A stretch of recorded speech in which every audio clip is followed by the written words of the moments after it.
Assalamualaikum warahmatullahi wabarakatuh. Kami dari kelompok 5 ingin mempresentasikan hasil makalah yang telah kami diskusikan mengenai riset ekuitas merek terhadap brand Indomie. Perkenalkan, nama saya Lutfi Nanda Cahyani dengan NIM 64221039. Saya Ivan Andriansyah dengan NIM 4221587. Saya Ismiati Nur Aziza dengan NIM 64220939. Saya Marlin Andi Dayana dengan NIM 64221114. Perkenalkan, nama saya Muhammad Arifin Ilham dengan NIM 64221574. Kali ini saya akan mempresentasikan dengan latar belakang berdasarkan data permintaan mie instan global tahun 2020, Indonesia mengonsumsi 12.620 miliar bungkus, menempatkannya di urutan kedua terbesar di dunia. Salah satu merek ini mie instan terbesar dan Indomie adalah yang pertama di Indonesia, menahan tahun 2018. Indomie yang populer dan terkenal di Indonesia bisa dikatakan legendaris karena Indomie ada sejak lama. Indomie telah produksi sejak tahun 1970 dan dipasarkan pertama kali pada tahun 1972 hingga sekarang. Indomie juga mulai masuk ke pasar global. PT Sanmaru Food Manufacturing Co. Ltd yang sekarang dikenal sebagai Indofood, perusahaan pertama yang memproduksi Indomie adalah CBP. Dengan kehadirannya, Indomie mengklaimkan produknya pada poster dengan menawarkan dan varian rasa dari kari ayam dan sari ayam. Slide yang kedua yaitu tujuan penelitian untuk mengetahui pengaruh harga dan kualitas produk terhadap minat beli konsumen pada mie. Kedua, untuk mengetahui pengaruh kesadaran merek, asosiasi merek, kualitas merek, dan citra merek terhadap keputusan pembelian mie instan Indomie. Slide yang ketiga adalah manfaat penelitian. Penelitian riset ekuitas merek ini membawa sejumlah manfaat, tidak hanya mendalami tentang bagaimana merek dipandang oleh konsumen dan bagaimana hal ini mempengaruhi keputusan pembelian. Terjadi juga dapat memberikan pandangan mendalam mengenai kekuatan dan kelemahan produk merek tersebut dalam membandingkan dengan merek pesaing. Manfaat yang tak kalah penting juga adalah kemampuan dalam membantu perusahaan mengembangkan ketertarikan emosional yang lebih kuat dengan konsumen, yang dapat meningkatkan loyalitas konsumen dan menciptakan kepercayaan dalam waktu yang panjang. Dengan itu, riset ekuitas merek ini sangat berguna bagi perusahaan dan juga konsumen karena mereka dapat saling mengetahui apa yang diinginkan satu sama lain. Slide yang selanjutnya, metode penelitian, serangkaian langkah sistematis atau pendekatan yang digunakan oleh peneliti untuk merancang, mengumpulkan, menganalisis, dan menginterpretasi data dalam rangka menjawab pertanyaan penelitian atau mencapai tujuan penelitian tertentu. Metode penelitian melibatkan berbagai tahapan yang disusun secara logis untuk memastikan kendaraan dan validitas hasil penelitian. Baik, selanjutnya adalah metode pengumpulan data, teknik atau pendekatan yang digunakan untuk mendapatkan informasi atau data yang diperlukan dalam rangka penelitian atau studi. Pemilihan metode pengumpulan data sangat tergantung pada sifat penelitian, pertanyaan penelitian, dan tujuan yang hendak dicapai. Beberapa metode pengumpulan data umum melibatkan interaksi langsung dengan subjek penelitian atau sumber data. Pada penelitian ini kami menggunakan metode pengumpulan data melalui kuesioner. Kuesioner adalah teknik pengumpulan informasi yang memungkinkan analisis menyelidiki sikap, keyakinan, perilaku, dan karakteristik individu kunci tertentu dalam suatu organisasi yang mungkin terpengaruh oleh sistem yang diusulkan atau yang sudah ada, dan kuesioner berupa daftar pertanyaan yang harus diisi atau dijawab oleh responden atau orang yang diukur. Selanjutnya, metode analisis data, proses penyusunan dan pengorganisasian laporan observasi dengan menggunakan kuesioner yang memperdalam pemahaman peneliti terhadap kasus yang diteliti, dan sebagai hasilnya dibuat untuk mempresentasikan kepada orang lain. Untuk meningkatkan pemahaman ini, analisis harus dilanjutkan bersamaan dengan upaya menemukan makna. Selanjutnya yaitu pengertian merek. Menurut Undang-Undang Nomor 20 Tahun 2016 tentang merek dan indikasi geografis, merek adalah tanda yang berupa gambar, nama, kata, huruf-huruf, angka-angka, susunan warna, atau kombinasi dari dari unsur-unsur tersebut yang memiliki daya pembeda dan digunakan dalam kegiatan perdagangan barang atau jasa yang sejenis. Selain itu, merek merupakan tanda pengenal dalam kegiatan perdagangan barang atau jasa. Peranan dan kegunaan merek. Kotler 259 menyatakan bahwa dari sudut pandang produsen, merek memiliki peran dan manfaat sebagai berikut. Yang pertama, merek memudahkan pemesanan dan pencarian produk. Yang kedua, merek membantu mengatur akuntansi dan catatan persediaan. Yang ketiga, merek memberikan perlindungan hukum atas ciri unik produk yang dimiliki. Yang keempat, merek menunjukkan tingkat kualitas tertentu sehingga pembeli yang puas akan melakukan pembelian berulang. Yang kelima, merek dapat membantu mendapatkan keunggulan kompetitif. Strategi merek. Strategi merek adalah rencana jangka panjang yang digunakan oleh bisnis untuk menetapkan identitas mereknya dan menemukan posisi merek di pasar. Strategi ini meliputi berbagai aspek seperti perluasan lini produk, perluasan merek, strategi multimerek, dan lainnya.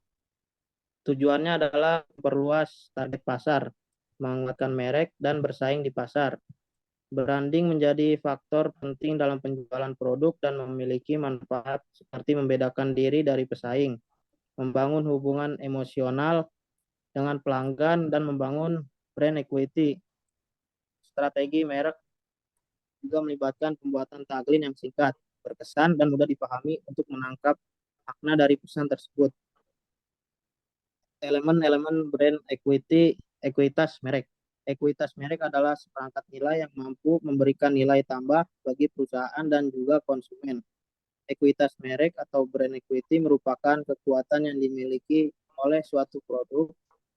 Oleh karena itu, penting sekali bagi perusahaan untuk senantiasa memperhatikan ekuitas merek. Selain itu, merek yang kuat juga dapat meluaskan pangsa pasar, meningkatkan arus kas, menentukan harga premium, membatasi biaya promosi, menjaga stabilitas, meningkatnya penjualan, dan lain sebagainya.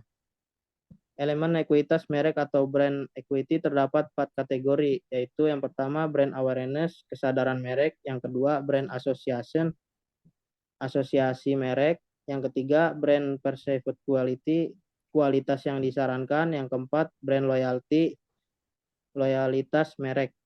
Peran brand equity adalah kekuatan merek suatu perusahaan. Kekuatan merek memungkinkan perusahaan untuk menurunkan biaya iklan, memperluas pangsa pasar, menaikkan arus kas, dan menentukan harga. Brand awareness adalah istilah yang juga dikenal sebagai kesadaran merek. Ini adalah langkah awal dalam memposisikan merek produk atau jasa Anda.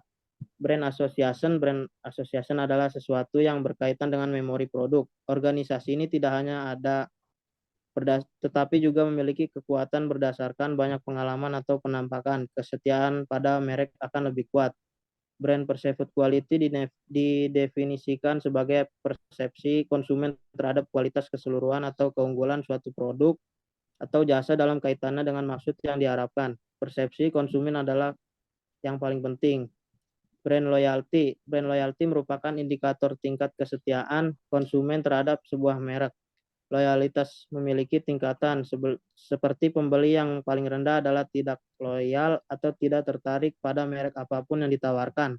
Oleh karena itu, merek tidak memengaruhi keputusan pembelian. Pada dasarnya, tidak ada faktor ketidakpuasan yang cukup untuk mendorong perubahan. Ini terutama benar ketika beralih ke merek lain membutuhkan biaya tambahan.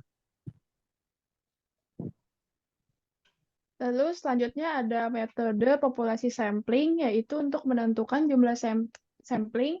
Jumlah sampling perlu ditentukan untuk mengetahui gambaran kasar tentang populasi yang sudah dicari, yang dimana akan dihitung untuk menentukan hasil dari suatu populasi tersebut terhadap variabel yang ingin diketahui keterkaitannya satu sama lain.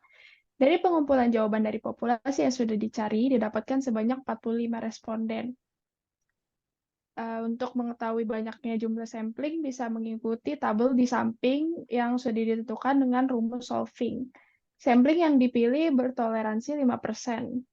Berdasarkan dari perhitungan tabel di samping, Dari banyaknya responden yang menjawab, yaitu sebanyak 45 responden, maka jumlah sampling yang digunakan dengan toleransi 5%, yaitu 40 data responden yang akan dipilih secara acak untuk diambil sampelnya. Bisa dilihat tabelnya di samping.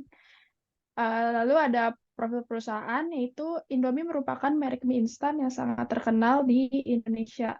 Diproduksi oleh PT Indofood Sukses Makmur Terbuka yang merupakan produsen dan distributornya, yaitu produk makanan.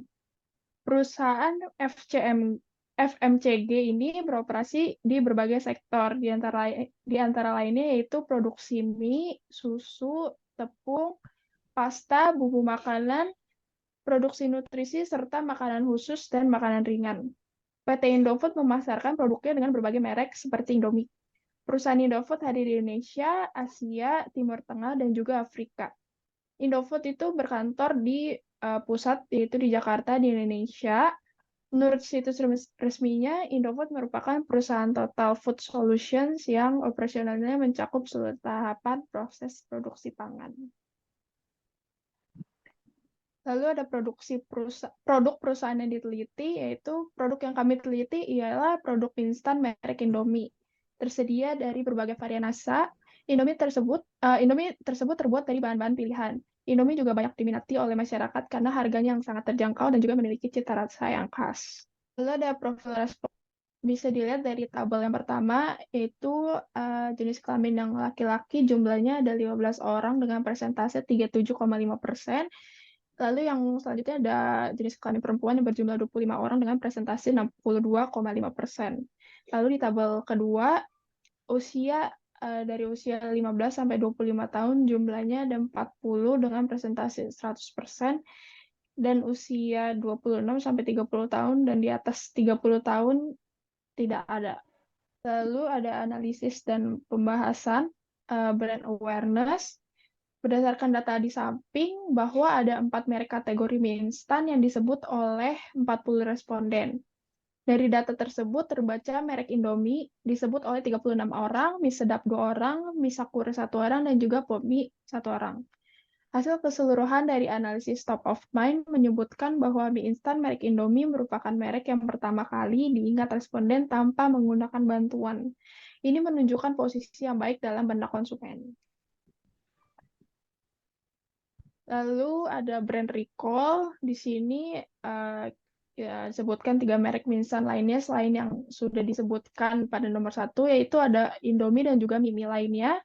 Dari hasil penelitian menunjukkan 3 responden dengan presentasi 7,5% mengingat Indomie, 3 responden lainnya mengingat mie 100, 6 responden mengingat mie Gaga, 2 responden mengingat mie Samyang, 5 responden mengingat super mie, 10 responden mengingat mie sedap, 1 responden mengingat mie sukses, 3 responden mengingat pop mie, dan 3 yang lainnya ada sari mie, dan 3 responden mengingat mie lemonilo, dan 1 responden mengingat mie sakura.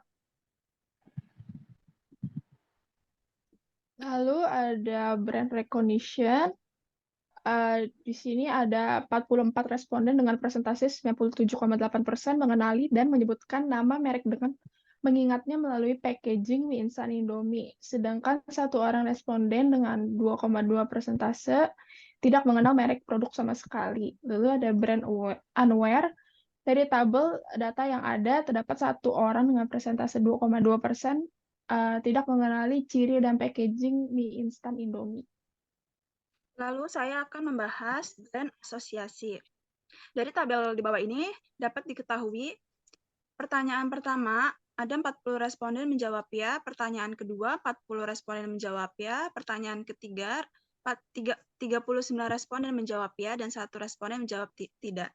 Pertanyaan keempat 39 responden menjawab ya, 1 menjawab tidak, pertanyaan kelima 40 responden menjawab ya, dan pertanyaan yang terakhir 40 responden menjawab ya dengan total 238 menjawab iya dan 2 tidak. Lalu dapat dilihat di bawah ini merupakan tabel yang akan kita gunakan untuk mengukur brand asosiasi. Ini merupakan tabel nilai-nilai C kuadrat. Data pengujian tahap 1 yaitu semua asosiasi mie instan keseluruhan. Dapat dilihat pada tabel tersebut Nilai 1 merupakan responden yang menjawab ya, nilai 0 merupakan responden yang menjawab tidak. Pada uji tahap 1 ini dapat kita temukan C sama dengan 6, N sama dengan 238, sigma R 1420, sigma C 9442.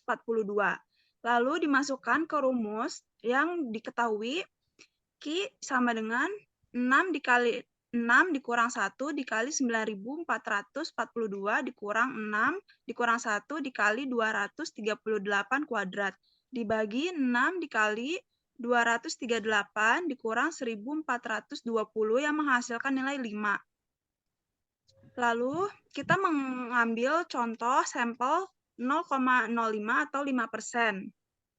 Dengan derajat bebas 6 dikurang 1 sama dengan 5. Q harus lebih kecil daripada X kuadrat. Dengan demikian, Ho diterima. Berdasarkan perhitungan uji coba yang ada, maka dapat disimpulkan dasar pengambilan keputusan pembelian oleh konsumen terhadap produk mie instan merek Indomie ditentukan oleh cita rasa yang khas, varian rasa, bahan-bahan berkualitas, citra produk yang baik, dan merek produk terkenal. Lalu, kita akan menguji validitas dan reliabilitas. Ini merupakan tabel validitas. Pada dasarnya, data dikatakan valid apabila nilai person correlation-nya lebih besar daripada nilai R-tabel. Dapat kita ketahui, nilai person relation-nya lebih besar daripada nilai R-tabel. Semua pertanyaan lebih besar daripada R-tabel. Menyatakan keterangan semua pertanyaan valid. Interpretasinya pada tabel di samping menunjukkan seluruh butir pertanyaan pada variabel X adalah nilai person correlation lebih besar daripada 0,312. 0,312 dapat kita lihat pada tabel validitas. Kita menggunakan 40 responden. 40 responden kita masukkan ke dalam rumus dikurang 2, yaitu dapat diketahui jadi 0,312. Artinya seluruh butir pertanyaan pada variabel X valid dan memenuhi persyaratan untuk melanjutkan ke tahap berikutnya. Lalu kita akan menguji reliabilitas. Apabila nilai Corns-Batch alpha-nya lebih besar daripada 0,60, maka reliable. Jika nilai Corns-Batch alpha-nya kurang dari 0,60, maka tidak reliable. Dapat kita lihat uji tahap 1, kita diketahui bahwa nilai Corns-Batch alpha-nya sebesar 0,978, artinya lebih besar daripada 0,60. Maka pertanyaan pada variabel X reliable. Pada uji tahap 1 ini, pertanyaan dari soal-soal yang sudah ada sudah reliable. Maka kita tidak usah melanjutkan ke tahap selanjutnya. Lalu ada brand safe quality. Menggunakan skala pengukuran importance dengan pembobotan sebagai berikut. Bobot 1 sangat tidak penting, bobot 2 tidak penting, bobot 3 penting, bobot 4 sangat penting. Dan performance dengan bobot sebagai berikut. Bobot 1 sangat tidak memuaskan, bobot 2 tidak memuaskan, bobot 3 memuaskan, dan bobot keempat sangat memuaskan. Pada pertanyaan keterjangkauan tingkat harga, dapat kita lihat importance-nya. Soalnya seberapa penting tingkat harga mie instan Indomie yang terjangkau menurut Anda. Pada frekuensi sangat tidak penting memiliki bobot 1, tidak penting berjumlah 1, penting berjumlah 14, sangat penting berjumlah 24 dengan total 40. Dan dapat kita cari rata-ratanya, kita temukan 3,525 dengan SD-nya 0,108. Pada performance, apakah tingkat harga mie instan merek Indomie yang ada di masyarakat terjangkau menurut Anda? Dapat kita lihat pada frekuensi sangat tidak memuaskan 0, tidak memuaskan 1, memuaskan 21, sangat memuaskan 18 dengan jumlah 40. Dan dapat kita lihat rata-ratanya 3,425 dan SD-nya 0,087. Lalu pada pertanyaan desain kemasan, important, berapa penting menurut Anda desain kemasan mie instan merek Indomie? Kita lihat frekuensinya sangat tidak penting 1, tidak penting 5, penting 18, sangat penting 16. Dengan jumlah 40. Yang kita temukan rata-ratanya 3,225 dengan SD-nya 0,122. Lalu performance-nya, bagaimana desain kemasan mie instan merek Indomie menurut Anda? Dengan frekuensi sangat tidak memuaskan 0, tidak memuaskan 1, memuaskan 22, sangat memuaskan 17, dengan jumlah 40. Dan kita temukan rata-ratanya 3,4 dengan SD-nya 0,087. Lalu untuk pertanyaan kualitas mutu, seberapa penting kualitas mutu mie instan merek Indomie menurut Anda? Frekuensinya sangat tidak penting 1, tidak penting 1, penting 13, sangat penting 25 dengan jumlah 40. Dan kita temukan rata-ratanya 3,55 dengan SD-nya 0,108. Lalu bagaimana kualitas mutu produk mie instan merek Indomie yang Anda konsumsi selama ini menurut Anda? Dengan frekuensi sangat tidak memuaskan 0, tidak memuaskan 0, memuaskan 22, sangat memuaskan 18 dengan jumlah 40. Dan kita temukan rata-ratanya 3,45, SD-nya 0,080. Lalu rangkuman dari hasil observasi performance dan importance. Dapat dilihat yang pertama keterjangkauan harga, performance-nya 3,425, importance-nya 3,525. Lalu desain kemasan, performance-nya 3,4, importance-nya 3,225. Dan kualitas mutu, performance-nya 3,45, importance-nya 3,55. Dapat dilihat rata-ratanya performance 3,425 dan importance 3,43. Berikut adalah diagram Cartesius performance dan importance Indomie. Berikut adalah diagramnya. Hasil analisis perceived quality mie instan Indomie dengan metode performance dan importance secara individu untuk perceived quality tentang indikator keterjangkauan harga dan kualitas mutu pada mie instan Indomie dinilai jelek karena tingkat performance lebih rendah dari tingkat importance-nya. Hal ini menunjukkan bahwa perceived quality responden mie instan Indomie belum memenuhi tingkat kepentingan atribut kepuasan konsumen. Namun, untuk desain kemasan pada mie instan Indomie dinilai bagus karena tingkat performance lebih tinggi daripada importance-nya.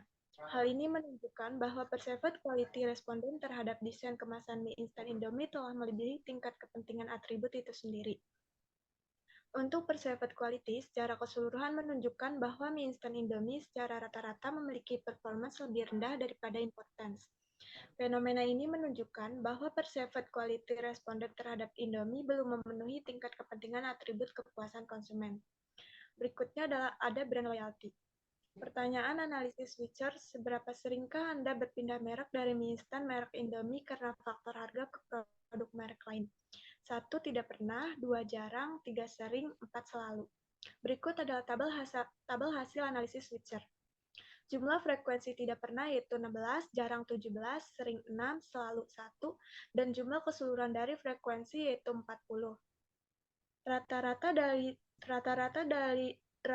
dari analisis switcher yaitu 1,8, switcher memiliki hasil 17,5% dan SD-nya yaitu 0,121. Berikutnya pertanyaan analisis habitual buyer. Apakah Anda sependapat bahwa Anda membeli mie instan merek Indomie karena kebiasaan? 1. Sangat tidak setuju, 2. Tidak setuju, 3. Setuju, 4. Sangat setuju. Berikut adalah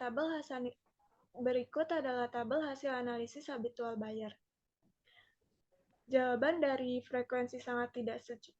Jawaban dari frekuensi sangat tidak setuju 1, tidak setuju 5, setuju 21, sangat setuju 13.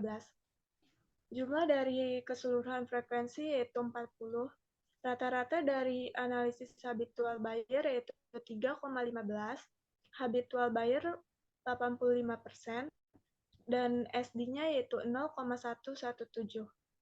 Berikutnya pertanyaan analisis statistik buyer. Apakah Anda merasa puas dalam mengkonsumsi mie instan merek Indomie dalam kehidupan sehari-hari? 1. Sangat tidak puas, 2. Tidak puas, 3. puas, 4. Sangat puas. Berikut adalah tabel hasil analisis statistik buyer. Jawaban frekuensi sangat tidak puas yaitu 0, tidak puas 2, puas 22, sangat puas 16, dan jumlah keseluruhan dari frekuensi yaitu 40. Rata-rata dari analisis statistik buyer yaitu 3,35, statistik buyer 95%, dan SD-nya yaitu 0,092. Berikutnya adalah tabel hasil analisis Licking the Brand. Pertanyaan analisis Licking the Brand, apakah Anda benar-benar menyukai mie instan merek Indomie? 1. Sangat tidak suka, 2. Tidak suka, 3. Suka, 4. Sangat suka. Jawaban dari sangat tidak suka suka yaitu 0, tidak suka 0, suka 18, sangat suka 22. Jumlah dari keseluruhan frekuensi yaitu 40. Rata-rata dari analisis Licking the Brain yaitu 12,85, Licking the Brain yaitu 100%, dan SD-nya yaitu 0,080. Berikutnya yaitu pertanyaan analisis committed buyer.